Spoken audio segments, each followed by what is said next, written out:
ನೆಲಮಂಗಲದಲ್ಲಿ hattrick ಬಾರಿಸ್ತಾರ Srinivasa Murthy. BJP Congress ticket ಗೊಂದಲವೇ ಶ್ರೀರಕ್ಷೆಯಾಗಲಿದೆಯಾ?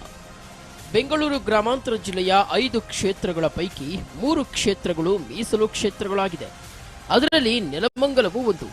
ಸಾಂಪ್ರದಾಯಿಕವಾಗಿ ಇದು ಕಾಂಗ್ರೆಸ್ನ ಭದ್ರಕೋಟೆ ಅಂತ ಮೇಲ್ನೋಟಕ್ಕೆ ಅನಿಸಿದೆ. ಇಲ್ಲಿ ಜನತಾ ಪರಿವಾರದ ನಾಯಕರು ಗೆದ್ದಿದ್ದಾರೆ. 1 ಬಾರಿ ಪಕ್ಷೇತರ, 1 ಬಾರಿ ಬಿಜೆಪಿ ಅಭ್ಯರ್ಥಿಗಳು ಇಲ್ಲಿಂದ ಗೆದ್ದು ಹೋಗಿದ್ದಾರೆ. 2008ರಲ್ಲಿ ಬಿಜೆಪಿಯಿಂದ ಸ್ಪರ್ಧಿಸಿದ್ದ ಎಂವಿ ನಾಗರಾಜು ಗೆದ್ದಿದ್ರು. ಇವರು ರಮೇಶ್ ಜಾರಕಿಹೊಳಿಯ ಅತ್ಯಾಪ್ತರು ಕೂಡ ಆಗಿದ್ದಾರೆ. ಆದರೆ 2013 ಮತ್ತು 2018ರಲ್ಲಿ ಇಲ್ಲಿ JDS ಅಭ್ಯರ್ಥಿಯಾಗಿದ್ದ doctor K Srinivasa Murthy ಸತತವಾಗಿ ಗೆದ್ದಿದ್ದು ಹ್ಯಾಟ್ರಿಕ್ ಜಯ ಸಾಧಿಸಲು ತುದಿಗಾಲಲ್ಲಿ ನಿಂತಿದ್ದಾರೆ. ಇಂಥ ಕ್ಷೇತ್ರದ 2018ರ ಚುನಾವಣೆಯ ಫಲಿತಾಂಶವನ್ನ ನೋಡೋದಾದರೆ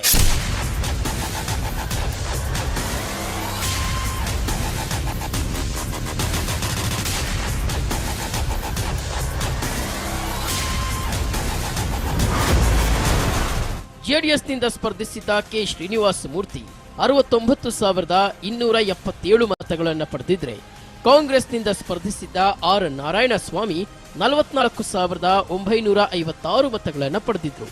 ಈ ಮೂಲಕ ಶ್ರೀನಿವಾಸ ಮೂರ್ತಿ 24,321 ಮತಗಳ ಅಂತರದಿಂದ ಭರ್ಜರಿಯಾಗಿ ಜಯ ಸಾಧಿಸಿದ್ರು.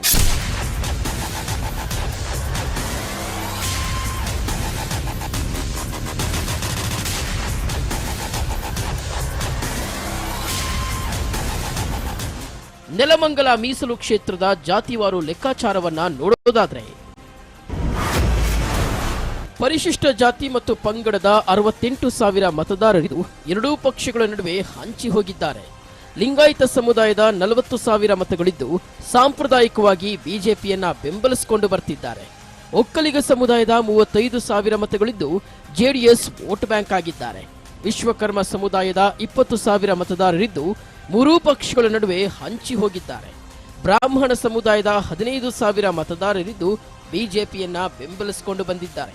ಕುರುಬ ಸಮುದಾಯದ 10,000 ಮತದಾರರಿದ್ದು ಸಿದ್ದರಾಮಯ್ಯ ಕಾರಣಕ್ಕೆ ಕಾಂಗ್ರೆಸ್ ಅನ್ನ ಬೆಂಬಲಿಸಿಕೊಂಡು ಬರ್ತಿದ್ದಾರೆ. ಮುಸ್ಲಿಂ ಸಮುದಾಯದ 8,000 ಮತದಾರರು ಸಾಂಪ್ರದಾಯಿಕವಾಗಿ ಕಾಂಗ್ರೆಸ್ ಪರ ಮತ ಚಲಾಯಿಸುತ್ತಿದ್ದಾರೆ.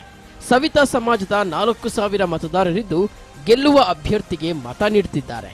ಇತರೆ ಸಮುದಾಯಗಳ 34,000 ಮತದಾರರು ಇಲ್ಲಿ ನಿರ್ಣಾಯಕವಾಗಿದ್ದು, ಇವರು ಯಾರಿಗೆ ಮತ ನೀಡ್ತಾರೋ ಅವರು ಇಲ್ಲಿ ಗೆಲ್ಲುವ ಸಾಧ್ಯತೆಗಳು ಹೆಚ್ಚಿದೆ.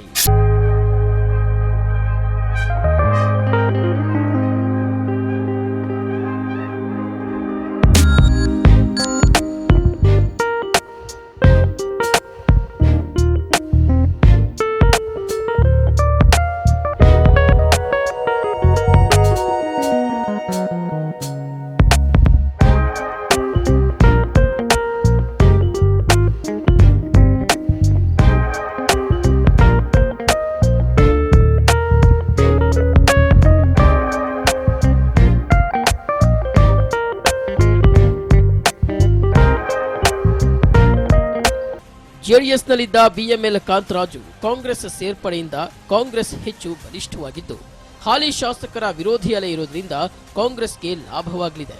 ಕಾಂಗ್ರೆಸ್ನಲ್ಲಿ ಆಕಾಂಕ್ಷಿಗಳು ಹೆಚ್ಚಿದ್ರೂ ಚಿಕ್ಕನಹಳ್ಳಿ ಶ್ರೀನಿವಾಸ್ಗೆ ಟಿಕೆಟ್ ಪಕ್ಕಾ ಆಗಿದ್ದು, 3 ವರ್ಷದಿಂದ ಕ್ಷೇತ್ರದಲ್ಲಿ ಬೀಡು ಬಿಟ್ಟು ಕ್ಷೇತ್ರದ ಪ್ರತಿ ಹಳ್ಳಿಯನ್ನು ಸುತ್ತುತ್ತಿದ್ದಾರೆ. ಕೋವಿಡ್ ಸಮಯದಲ್ಲಿ ಕ್ಷೇತ್ರದ ಜನತೆಗೆ ಶ್ರೀನಿವಾಸದಿಂದ ನೆರವು ಸಿಕ್ಕಿದ್ದು, ಕ್ಷೇತ್ರದ ಸರ್ಕಾರಿ ಶಾಲೆಗಳ ಮಕ್ಕಳಿಗೆ ಉಚಿತ ಸಮವಸ್ತ್ರ, ಬ್ಯಾಗ್ ವಿತರಣೆ ಮಾಡಿದ್ದಾರೆ. ಕ್ಷೇತ್ರದ ರೈತರ ಕಷ್ಟಗಳಿಗೆ ನಿರಂತರವಾಗಿ ಸ್ಪಂದಿಸಲು ಸಹ ಶ್ರೀನಿವಾಸ್ ಯಶಸ್ವಿಯಾಗಿದ್ದು, ಕ್ಷೇತ್ರದ ಸಭೆ ಸಮಾರಂಭಗಳಲ್ಲಿ ಭಾಗಿಯಾಗುವ ಮೂಲಕ, ದೇವಸ್ಥಾನಗಳಿಗೆ ಹಣದ ದೇಣಿಗೆ ನೀಡುವ ಮೂಲಕ ಜನರ ಮನ ಗೆದ್ದಿದ್ದಾರೆ. ಅಲ್ಲದೆ ಪ್ರತಿ ಹಳ್ಳಿಯಲ್ಲೂ ಕ್ರೀಡಾಕೂಟಗಳ ಆಯೋಜಿಸುವ ಮೂಲಕ ಯುವ ಸಮುದಾಯವನ್ನ ಸೆಳೆಯುವ ಕೆಲಸ ಮಾಡ್ತಿದ್ದಾರೆ. ಎಲ್ಲಕ್ಕಿಂತ ಮುಖ್ಯವಾಗಿ ಕ್ಷೇತ್ರದಲ್ಲಿ ಹೆಚ್ಚಾಗಿರುವ ಲಿಂಗಾಯತರು ಒಕ್ಕಲಿಗ ಮತದಾರರ ಜೊತೆಗೆ ಅತ್ಯುತ್ತಮ ಬಾಂಧವ್ಯ ಹೊಂದಿದ್ದಾರೆ. ಹೀಗಾಗಿ ಇಲ್ಲಿ ಶ್ರೀನಿವಾಸ್ಗೆ ಟಿಕೆಟ್ ಕೊಟ್ಟರೆ ಮಾತ್ರ ಕಾಂಗ್ರೆಸ್ ಇಲ್ಲಿ ಗೆಲ್ಲಲು ಸಾಧ್ಯವಿದೆ.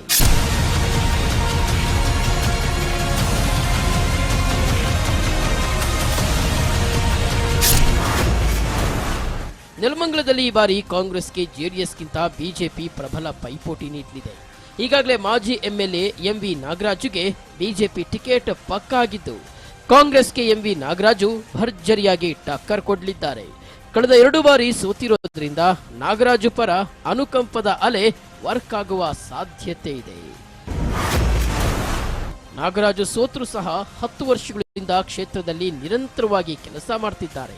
ನೆಲಮಂಗಲದ ಎಲ್ಲ ಹಳ್ಳಿಗಳಲ್ಲೂ ಮತದಾರರ ಸಂಪರ್ಕ ಹೊಂದಿದ್ದಾರೆ.